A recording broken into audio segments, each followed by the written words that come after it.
I want to shoot a cannonball up in the air with an initial speed of 10 meters per second. I want to show you something, okay? When I shoot it up with an initial speed of 10 meters per second, that's how the trajectory looks like. Now let me go ahead and increase the speed to 15 meters per second and shoot it up once more. Okay, you can see the trend. When I increase the initial speed, the maximum height reached by the ball increases. Now let me go up to 20 meters per second. We can clearly see that there's a trend, but the question really is, can we use this initial speed to determine the maximum height reached by the ball?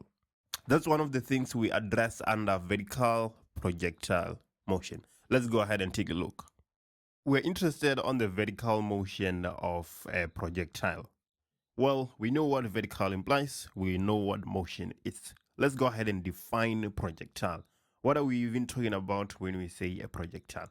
So a projectile is any object that has been given an initial velocity and then only moves under the influence of gravity. If you throw an object upwards, it is a projectile. You've given it an initial velocity and then now it's only moving under the influence of gravity. If you throw it downwards, if you drop it, so on and so on. Before we can talk about graphs and equations of motions, I want us to talk about the path of a projectile.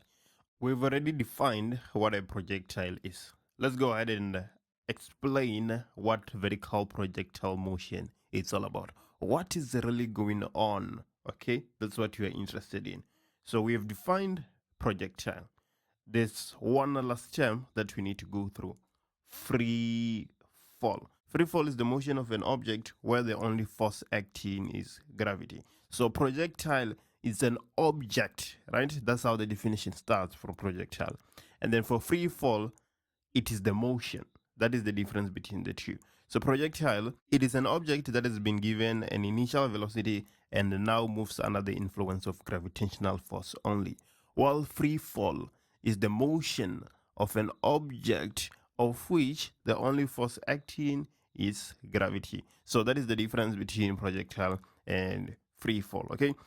Any object that is a projectile is in free fall, is falling freely, right? It is only being influenced by gravitational force. Now let's talk about the forces that are acting on a projectile.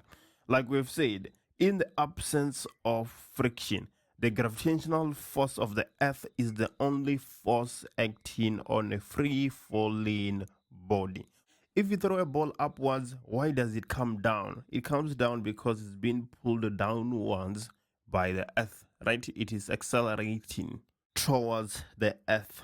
As you can see, if a projectile is moving upward, then it must slow down. And if a project is moving downwards, then it speeds up. If you throw a ball upwards, it's gonna start slowing down until it reaches a maximum height and then starts going down. And if you throw it downwards, if you throw an object downwards, its speed is only gonna increase. The acceleration due to gravity is a constant. All free falling objects have the same acceleration due to gravity. The acceleration is 9.8 meters per second squared downwards. Let's go back to the simulation and see how that will look like. There's two things I want to point out. First, let's focus on the acceleration.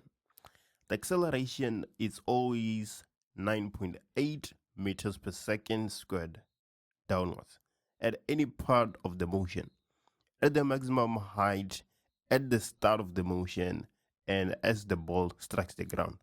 At any part of the motion, the acceleration is 9.8 meters per second squared downwards.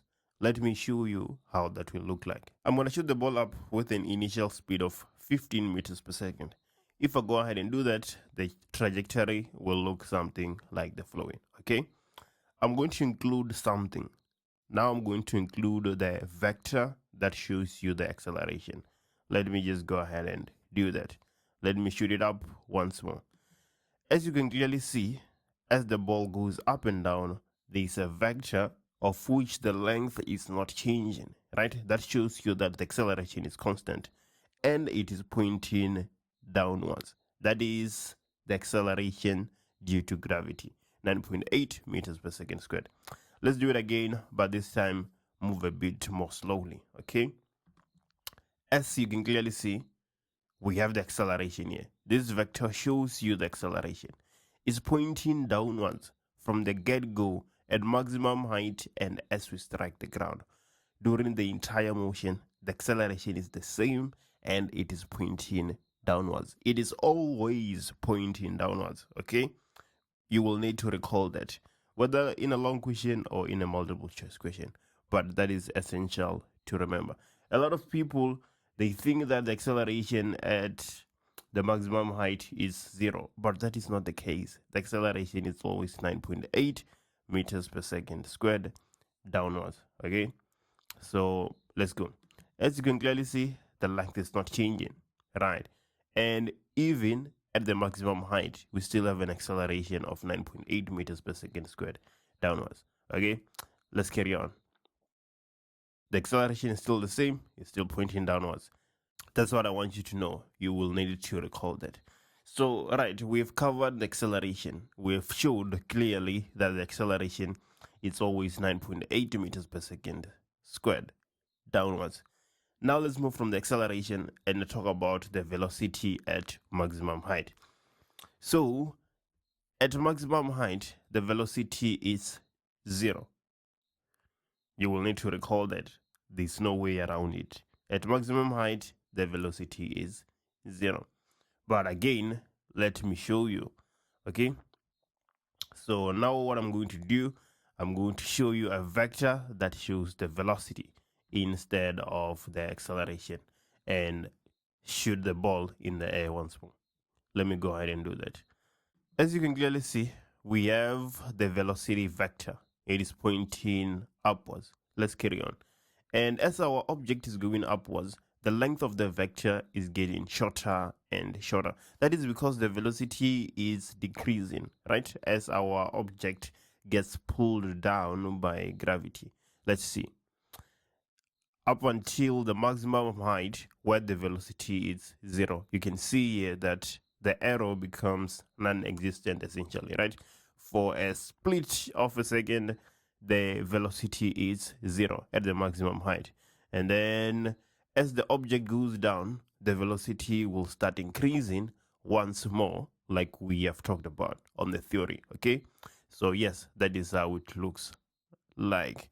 At maximum height all the time, the velocity is equals to 0. Let's just do that once more, okay? There we go. Velocity is decreasing. At maximum height, it is equals to 0. And as the object goes down, it starts to increase. So, for instance, if we are interested in the time taken to reach the maximum height, you would already know that the acceleration is 9.8 meters per second squared, and Vf is equals to 0, the final velocity, right, at the maximum height. That is why it is essential to recall this. I think we can go ahead and solve some problems.